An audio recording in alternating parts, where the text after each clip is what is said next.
At 7:42 a.m. on a quiet Tuesday morning, a single tweet from U.S. Representative Ilhan Omar detonated across social media. This man is dangerous. Disinformation masked as faith is not free speech. He needs to be silenced and fast. The quote wasn't subtle. The photo attached to the tweet, a freeze frame of Joel Osteen mid-sermon at a stadium event, his hand raised, a captivating smile, eyes earnest. The caption beneath it, "This isn't faith, it's manipulation." Within minutes, Silence Joel Osteen was trending on X. Within the hour, progressive influencers reposted it. Liberal journalists dissected it, and panelists on The View grinned knowingly as they read it aloud like gospel. But what no one expected, what even Representative Omar hadn't calculated, was how Joel Osteen would respond. Not with a tweet, not with a thread, but with a mic, a camera, and every single word read aloud. But that part was still hours away. At 8:07 a.m., Joel Osteen was in a car scrolling through his phone. He didn't flinch when he saw Representative Omar's tweet. He didn't even raise an eyebrow. His aide Sarah was already panicking. He tagged CNN, MSNBC, The Washington Post. "He wants you blacklisted." Joel Osteen stared out the window, voice level. "He doesn't want me blacklisted," he said. "He wants me erased." Then he turned to Sarah. "What time is the campus panel today?" 3:00, live on C-SPAN, stream on X and YouTube. Joel Osteen nodded. "Good. Get me the full thread.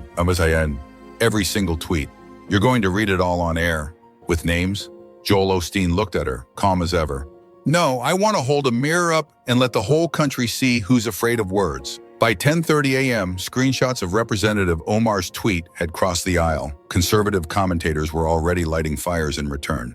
A sitting congresswoman just said a public figure should be silenced. That's not democracy.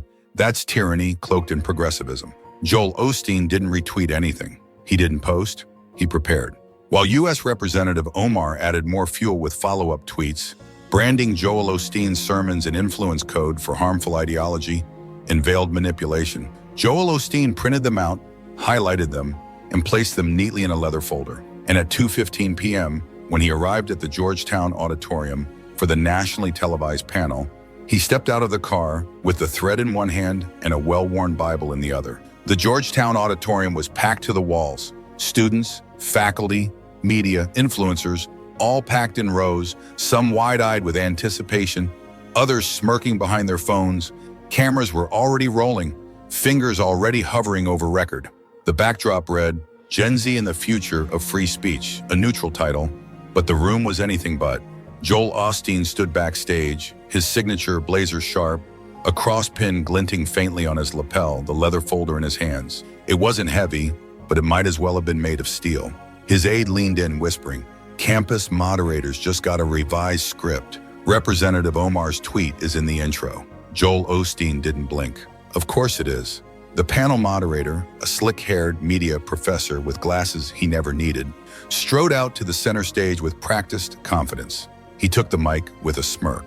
"Welcome everyone to what promises to be a lively conversation about the limits and liberties of speech in the digital age. Today we're joined by journalists, activists, and figures of controversy." Laughter, then he continued. "And unless you've been living under a rock, you know why today's discussion is trending even before it begins." A pause. The big screen behind him lit up, and there it was. This man is dangerous. Disinformation masked as faith is not free speech. He needs to be silenced, and fast. U.S. Representative Ilhan Omar. The crowd erupted. Some cheered wildly. Others booed. Phones were raised like weapons. The moderator smirked again. And now the subject of that tweet, Joel Osteen. Polite applause scattered awkwardly across the room. A few students clapped louder, but more were foaming than welcoming. One person near the front held a handmade sign. "Silence isn't censorship, it's protection." Joel Osteen stepped onto the stage, not quickly, not slowly, just with purpose. He didn't wave, didn't smile. He walked to his chair, placed his leather folder on the table, and calmly removed a single sheet. Then, with deliberate motion, he looked up at the moderator. "If you're going to start with a quote," he said into the mic, his voice clear and resonant, "you'd better be prepared for the rest." Gasps, then silence. The panelists beside him, a journalist from The Atlantic and a student union activist, exchanged uneasy glances. Joel Osteen opened the folder, and the whole room felt it. He wasn't here to defend himself. He was here to indict the entire narrative. Joel Osteen sat tall in his chair, hands steady, eyes scanning the auditorium. The screen behind him still displayed the infamous Representative Omar's tweet. Phones were raised, smirks from the left, nervous whispers from the right. He leaned toward the microphone, not slowly, not theatrically, but with purpose. He opened the leather folder. "This morning," he said, his voice smooth and measured, a pastor's cadence filling the room. "A sitting member of Congress said I should be silenced." Gasps. "She didn't just disagree with me. She didn't just criticize me. She said I was dangerous and needed to be shut down." He held up the printed tweet in his hand. "You saw this one already," he said, tapping the page. "This man is dangerous. Disinformation masked as faith is not free speech. He needs to be silenced." Joel Osteen paused, then smiled, not for charm, but to mark his opening shot. "Well, U.S. Representative, I hope you are watching." He turned the page, because here's what you said next. He began to read. "Joel Osteen represents everything wrong with American spirituality. Opportunism masked as conviction." The room stirred. Some students cheered, others sat stiffly. Joel Osteen kept reading. "He uses his platform as a shield for divisive rhetoric. If he truly cared about the public, he'd stop preaching and start listening." He looked up again, expression unchanged. "Is that what free speech means now?" he asked the crowd. "Only for those who agree with you?" Silence. He turned another page. "I've asked networks to stop inviting him, platforms to stop boosting his clips. What he preaches isn't dialogue. It's disinformation dressed in a smile." Now even the moderator shifted in his seat. Joel Osteen slowly laid the page flat on the table. "A smile," he repeated quietly. "That's your critique, my demeanor?" The crowd tensed. He leaned forward slightly, locking eyes with a row of progressive student leaders in the front. "I've read every word. I didn't come here to shout. I came here to show you that truth doesn't need to hide behind hashtags and retweets." One final page remained. He held it up, and this one was the quiet part said loud. He read, "He's a puppet for political opportunism, dressed up as spiritual guidance. Dangerous because he's convincing. We silence him or he spreads." The entire room froze. No applause, no laughter, just silence. Joel Osteen placed the final page down, folded his hands, and looked directly at the moderator. "I've been called a lot of things," he said calmly, "but I've never been called that honest." Joel Osteen's words still hung in the air like a verdict. The final tweet, "We silence him or he spreads," echoed in the minds of every student, every moderator, every quiet journalist in the back row. The moderator shifted again, adjusting his notes. The other panelists looked visibly uncomfortable. They had come for a debate, but Joel Osteen had turned it into something else entirely. Not defense, not retaliation, a reckoning. He took a breath and leaned forward again. "There's something terrifying about someone who doesn't flinch when you try to shame them," he said, scanning the audience. And that's exactly what that tweet tried to do. A few students in the back stood up and began to clap. The rest remained seated, frozen, calculating. Joel Osteen raised his hand gently to quiet the applause. "I don't need cheering," he said. "I need honesty from all of you." He lifted a small pocket-sized Bible from his folder and held it up between his fingers. "I stand on the principles of this book," he said, "and the freedoms enshrined in our nation's founding documents, not as a politician, but as a man of faith and a concerned citizen." Then he opened it, turning to a marked section. "First Amendment," he read, "Congress shall make no law abridging the freedom of speech." He looked up, expression calm but firm. "That includes voices you don't like. That includes opinions you disagree with. That includes inconvenient truths." A murmur ran through the room. "U.S. Representative Ilhan Omar is a sitting member of Congress," Joel Osteen continued.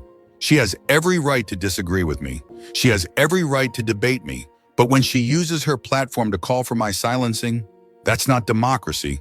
That's authoritarianism with better branding." A ripple of laughter, nervous but real, passed through the room. The moderator tried to cut in.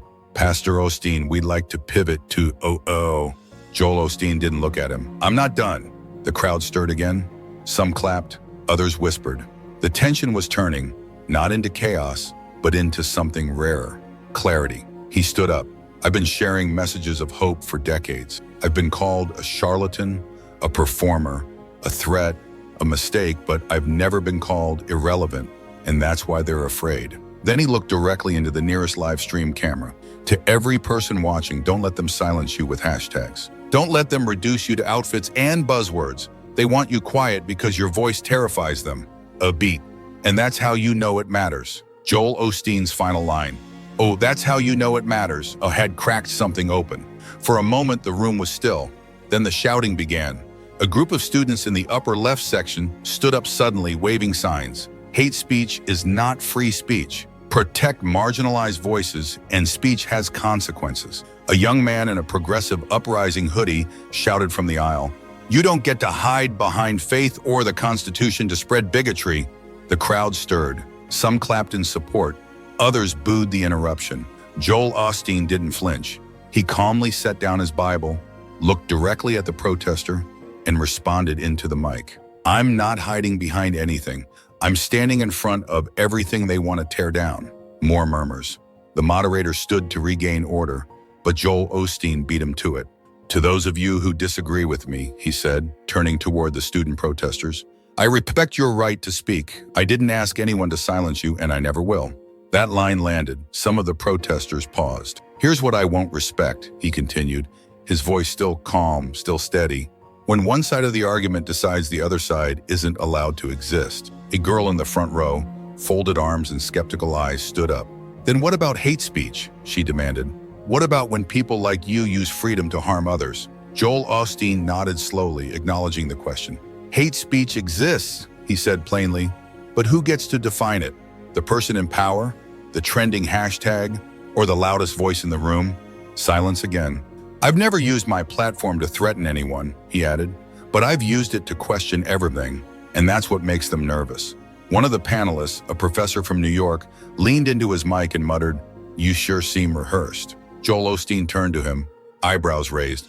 "I'm not rehearsed," he said. "I'm prepared. There's a difference." The audience broke into scattered applause. Joel Osteen took a breath and looked around the auditorium, locking eyes with the students who had shouted him down moments earlier.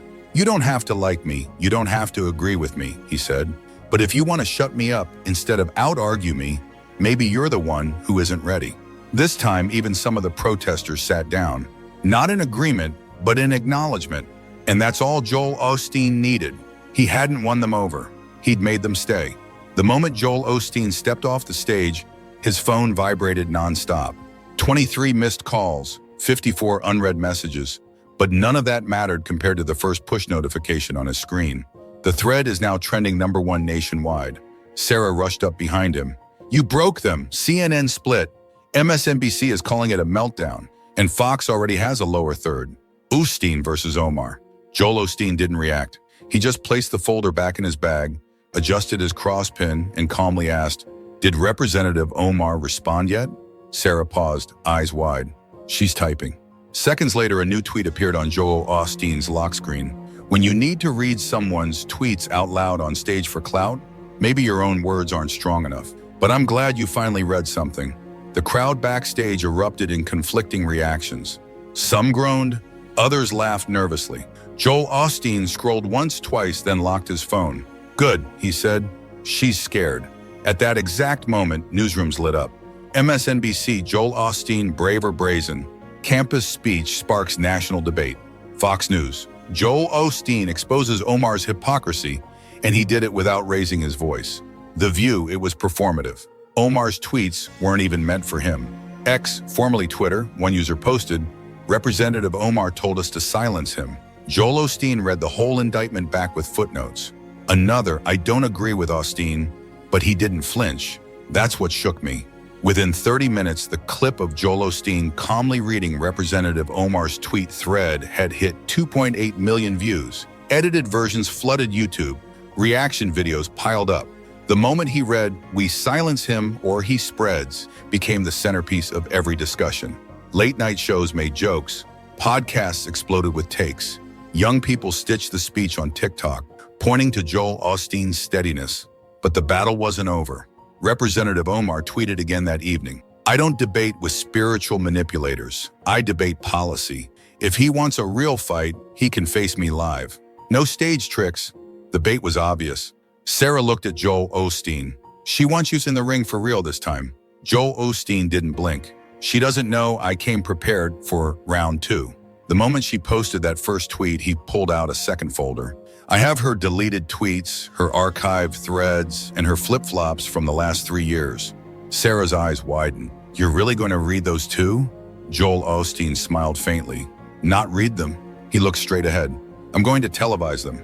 The CNN invitation came at 8:46 a.m. the next morning. It wasn't casual. It wasn't polite.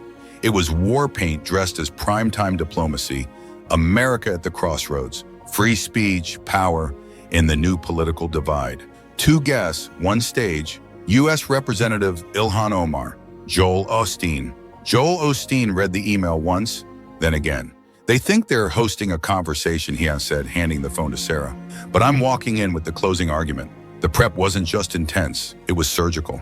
Joel Osteen pulled clips from past interviews where Omar flip-flopped on campus speech, scolded Elon Musk for censorship, then praised the same tech policies that banned conservative voices. He had screenshots, links, archived tweets, even a 2019 podcast where Omar said, "I'll never advocate for censorship, even when it's hard to hear what people say."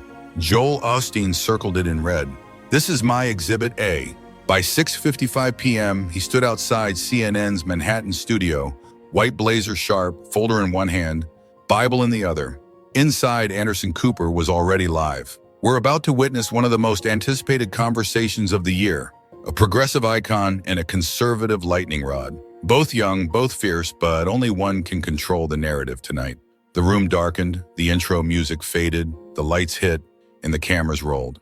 Welcome to America at the Crossroads, Cooper began. Tonight, we're joined by Congresswoman Ilhan Omar and pastor, television preacher, and businessman Joel Osteen. Applause thundered, but it wasn't unified. Joel Osteen's eyes didn't flinch. Omar smiled, but it didn't reach her eyes. Cooper turned to Omar first. Congresswoman, you said Joel Osteen should be silenced. Do you stand by that? Omar, ever polished, chuckled. I said dangerous rhetoric and manipulative faith messages need to be challenged. And if that makes people uncomfortable, maybe it should. Joel Osteen waited. No interruption, no flinch. Cooper turned to him. Pastor Osteen, your response. Joel Osteen opened his folder. I brought the receipts. He placed the printed tweet on the table. Anderson, she didn't challenge me. She campaigned to erase me. He slid the 2019 podcast quote across to him. She doesn't believe in censorship, only when it benefits her side. Omar narrowed her eyes. That quote's out of context. Joel Osteen smiled. I have the full audio. Want me to play it? The room tensed. Cooper blinked. Are you saying oh? Joel Osteen nodded. I'm not here to argue. I'm here to read the record, line by line. Joel Osteen's fingers hovered briefly over his phone, then tapped with play. From the tiny speaker, Omar's voice emerged, crisp, unmistakable. I'll never advocate for censorship. Even if I hate what they say, I'll defend their right to say it. It was dated, labeled, sourced. Silence blanketed the studio. Anderson Cooper blinked, thrown slightly off script. U.S. Representative Omar cleared her throat, tried to laugh it off. Context matters. That was 4 years ago. Joel Osteen leaned in, his voice low but sharp. And yet, just 24 hours ago, you tweeted that I should be silenced. Not debated, not challenged, silenced. He pulled out another sheet. This one's from 2021. You praised Twitter for removing accounts that threaten democracy. But last month, you criticized Elon Musk for letting those same accounts back. Omar interrupted, her voice tightening. Those accounts spread violence. Joel Osteen calmly overrode her. They shared articles, just like I do. The crowd stirred. Cooper tried to interject. Let's stick to the issue of public platforms. Joel Osteen raised a finger, not to silence, but to signal there is more. He tapped his phone again. A second clip played. Omar on a podcast in 2022 praising a controversial university speaker ban. If certain voices trigger violence or hate, we don't owe them a microphone. Joel Osteen looked directly at her. And I guess I'm one of those voices now. Omar was losing her rhythm. Her posture tightened. She shifted in her seat. You manipulate what I say, she snapped. You cherry pick. Joel Osteen lifted his folder and calmly fanned open. I brought the whole tree. The audience murmured louder now. Clips from the debate were already being clipped, posted, retweeted. A trending hashtag emerged in real time. #Osteen has receipts. Anderson looked stunned. You're saying U.S. Representative Omar is intentionally inconsistent? Joel Osteen didn't hesitate. I'm saying she doesn't believe in silencing all speech. Just speech she can't control. Omar scoffed. You're twisting the truth. Joel Osteen turned to her, eyes locked. No, Congresswoman. I'm quoting you out loud, unedited, on record. Exactly what you tried to prevent. The lights overhead buzzed slightly. You could feel it. The power was shifting. The narrative, once tightly gripped in curated threads and applause lines, was slipping. And Joel Osteen wasn't even raising his voice. He was just pressing play. Omar sat forward, frustration brimming now, mask of calm slipping. You think reading tweets and playing sound bites makes you some kind of truth teller, she snapped. You're just a megaphone for a harmful agenda. You don't stand for freedom. You stand for chaos, for division. Joel Osteen didn't blink. I stand for something you've forgotten. U.S. Representative Omar smirked. And what's that? Joel Osteen paused just long enough, then said clear into the mic. The right to speak, even when it makes people like you uncomfortable. Gasps rippled through the studio. You could feel it shift. How that moment when the air gets heavy, when the audience isn't sure whether to applaud or hold their breath. Joel Osteen leaned back, calm. He didn't raise his voice. He didn't clap back. He let the weight of the truth do what noise couldn't. Omar laughed, but the sound was hollow. You're a fraud, Joel. You don't believe in unity. You came here to perform. Joel Osteen didn't even look at her. He turned to Anderson Cooper. You asked if this was a debate, he said. It's not. He looked back to the camera. This was a mirror, and I held it up. Not just to her, but to everyone watching who still thinks censorship is strength and silence is virtue. Anderson, usually composed, was visibly unsure how to pivot. I think we need a break. But the audience had already decided. Applause erupted, not from everyone, but from enough, from those who had come skeptical, from those who hadn't expected him to hold the room with evidence, not emotion, from those who had once followed hashtags, but now saw the thread unravel for what it really was.